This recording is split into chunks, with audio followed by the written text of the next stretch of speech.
Yes. Už to jde, ty vole, točím to asi po pátý, ale to je jedno do píči.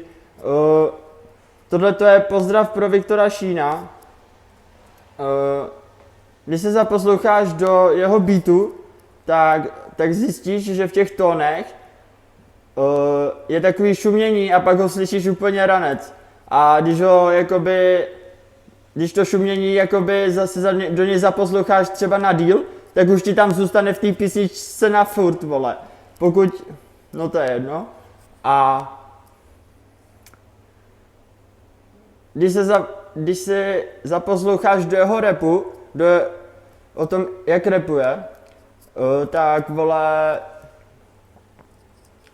tak prostě zjistíš, vole, nebo tam uslyšíš, vole, jak si mluví sám pro sebe, nebo jak si trénuje hlas, vole, předtím, než začne rapovat, vole. To je mrtě hustý, kámo. A vím,